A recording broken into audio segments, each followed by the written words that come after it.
عزیز طلبہ و طالبات، معزز ناظرین، میں ایک بار پھر آموزش فارسی کی اس کلاس میں آپ کو اپنی اور خانہ فرہنگ جمہوریہ اسلامی ایران لاہور کی طرف سے خوش آمدید کہتا ہوں۔ عزیز طلبہ و طالبات، آپ جانتے ہیں کہ دنیا کی کوئی بھی زبان اگر آپ سیکھنا چاہیں تو اس کے دو اصول ہوتے ہیں۔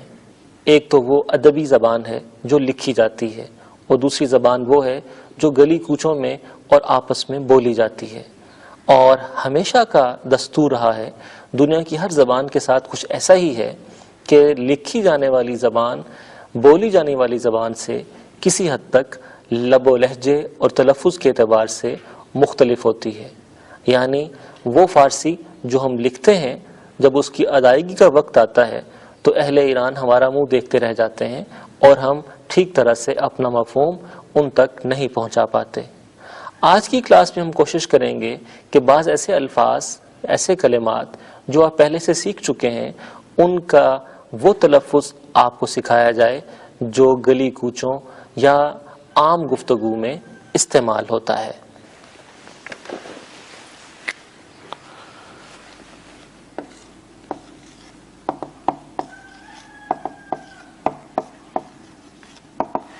میں نے آپ کے سامنے ایک جملہ لکھا، ان کتاب است۔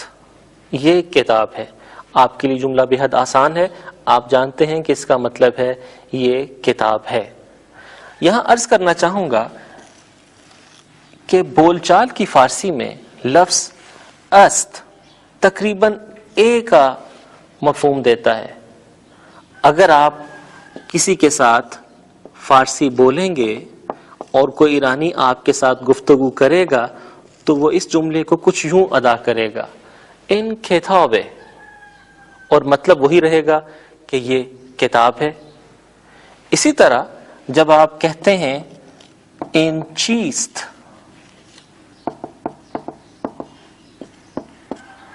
تو بول چال کی فارسی میں اس کی ادائیگی کچھ اس طرح سے ہوگی، ان چیے، یہ کیا ہے۔ کچھ اسی طرح سے ملتے جلتے جملے آپ کی اس کتاب کے درس سے اس کتاب کی فارسی گفتاری کے درس اول صفحہ نمبر 31 پر دیے گئے ہیں۔ میں آپ کے لیے جملے بولتا ہوں اور ان کا اردو ترجمہ بھی کرتا ہوں۔ آپ اس سے پہلے سیکھ چکے ہیں کہ اسم شما چیست، آپ کا نام کیا ہے۔ تو یاد رکھیے، بول چال کی فارسی میں آپ کہیں گے اسم شما چیے، حال شما چطور است، آپ کا کیا حال ہے، آپ کیسے ہیں۔ یہی جملہ بول چال کی فارسی میں کچھ یوں ہوگا، حال شما چطوره، آپ کہتے ہیں خوب ہستم الحمدللہ، ٹھیک ہوں الحمدللہ۔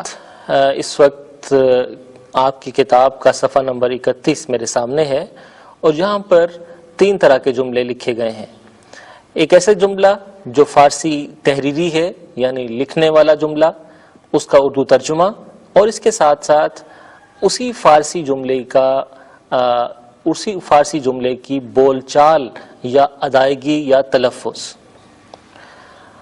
جب پوچھتے ہیں کسی سے کہ آپ کا نام کیا ہے تو فارسی میں سے کہتے ہیں اسم شما چیست، لیکن یہی جملہ بول چال کی فارسی میں کچھ یوں ادا ہوتا ہے، اسم شما چیے۔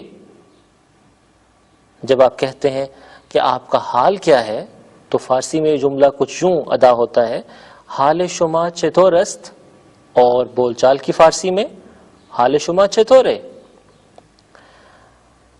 ایک شخص کہتا ہے کہ ٹھیک ہوں الحمدللہ، خوب ہستم الحمدللہ، تو بول چال کی فارسی میں وہ یوں کہے گا، خوبم الحمدللہ۔ یہاں بریکٹ میں آپ نے ایک جملہ لکھا دیکھا، بد نیستم، آئی ایم ناٹ بیڈ، میں ٹھیک ہوں۔ گویا یہ لفظ بھی ہم نے انگریزی سے گویا ترجمہ کر لیا ہے فارسی میں۔ ہم کہتے ہیں کہ بد نیستم یعنی ٹھیک ہے، گزر اوقات ہو رہی ہے۔ جب آپ کسی سے پوچھتے ہیں کہ آپ کیا کام کرتے ہیں تو فارسی میں ہم اسے کہتے ہیں شغل شما چیست، آپ کا پیشہ کیا ہے یا آپ کیا کرتے ہیں. اور کلوکل فارسی میں یہ جملہ کچھ یوں ہو جاتا ہے شغل شما چیئے. فرض کیجئے میں کہتا ہوں میں استاد ہوں تو فارسی میں ہوگا من معلم ہستم، اور بول چال کی فارسی میں من معلمم، میں استاد ہوں. اسی صفحے پر کچھ پیشے دیے گئے ہیں، میں یہ آپ کے لیے پڑھتا ہوں اور جو بھی پیشہ آپ کا ہو آپ اسی حساب سے اپنا تعارف کروا سکتے ہیں. فزشک ڈاکٹر کو کہتے ہیں، میڈیسن ڈاکٹر. مہندس انجینئر، اگرچہ انجینئرنگ کی کئی میدان ہیں، کئی فیلڈز ہیں. مہندس برقی بھی ہو سکتا ہے الیکٹریکل انجینئر، مہندس الیکٹرونک بھی ہو سکتا ہے الیکٹرانکس انجینئر وغیرہ وغیرہ. حسابدار اکاؤنٹنٹ. فارسی کے بعض الفاظ جب میں پڑھتا ہوں تو مجھے ایک عجیب سا احساس ہوتا ہے کہ کاش ہم اپنی اردو زبان میں جو ہماری قومی زبان ہے فارسی کی مدد سے کچھ بہتری لائیں. حسابدار بھی ایک ایسا ہی لفظ ہے. آپ دیکھیے ہمارے ہاں جو لفظ رائج ہے انگریزی کا اکاؤنٹنٹ، اس کی ادائیگی، اس کا تلفظ، اس کے سپیلنگز سب کچھ مشکل ہے. اس کے مقابلے میں فارسی کا ایک نہایت آسان لفظ موجود ہے حسابدار، حساب رکھنے والا. تو اگر ہمارے ادارے اور ہمارے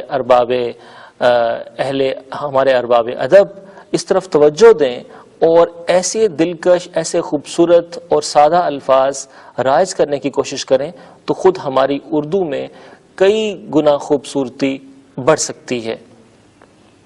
مدیر کل ڈائریکٹر جنرل، یہ بھی دیکھیں ایک ایسا ہی خوبصورت لفظ ہے.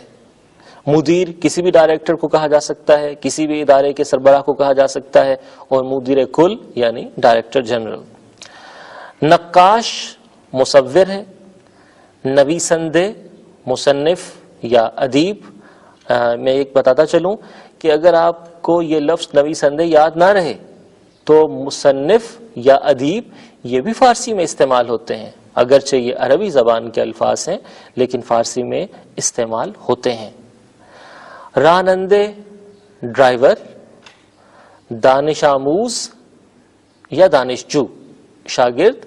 میں غالباً پہلے بھی کسی کلاس میں یہ وضاحت کر چکا ہوں کہ دانش آموز بالعموم سکول کے طالب علم کو کہتے ہیں اور دانشجو بالعموم یونیورسٹی کے طالب علم کو کہا جاتا ہے. کارگر مزدور.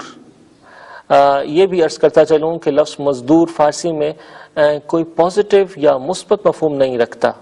مزد ہم اجرت کو کہتے ہیں اور مزدور اجرت پر کام کرنے والا. اگرچہ مفہوم تو وہی ہے جو اردو میں استعمال کرتے ہیں، لیکن مزدور کسی ایجنٹ کے لیے بھی استعمال کیا جا سکتا ہے.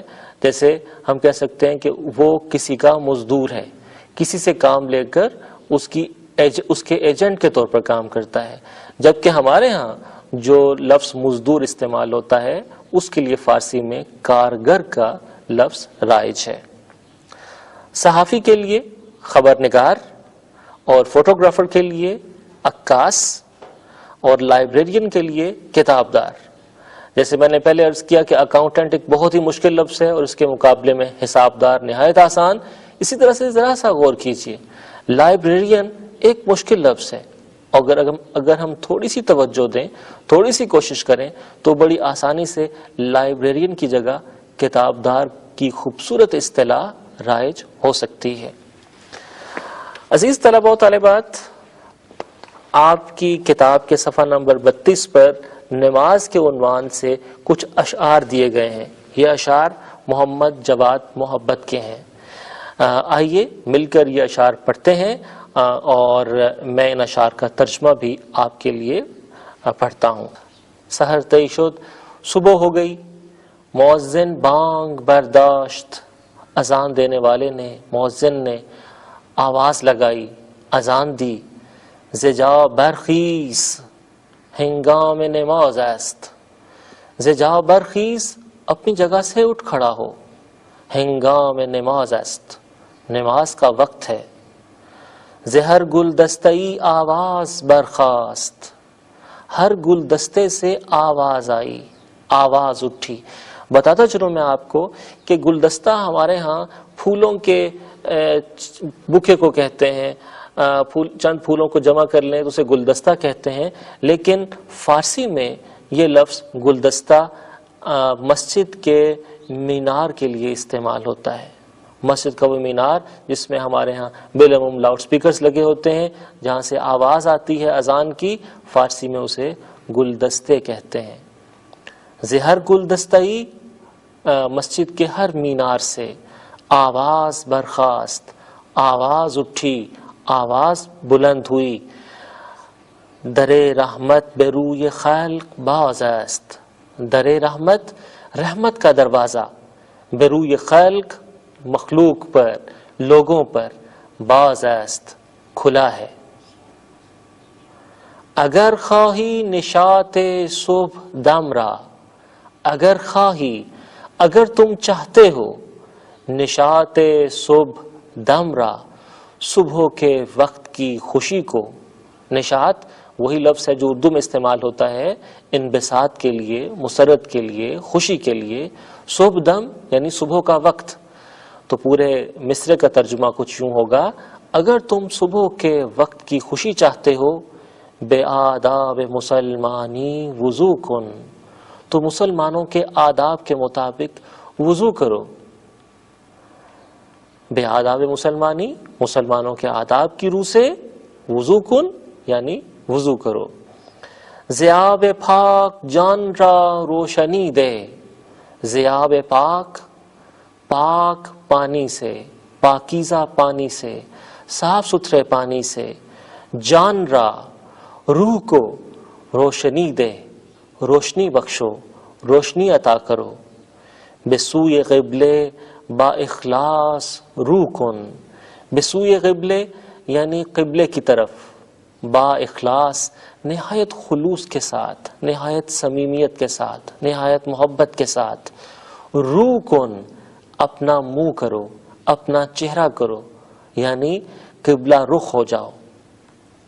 چه خوش باشد کہ با یاد خداوند، کتنا اچھا ہو کہ اللہ تعالیٰ کی یاد کے ساتھ، چه خوش باشد یعنی کتنا عمدہ ہو، کتنا اچھا ہو کہ با یاد خداوند، کہ پروردگار کی یاد کے ساتھ تمام لحظے ہا دل گیرت آرام، ان تمام لمحات میں دل آرام لے، ان تمام حالات میں دل راحت لے۔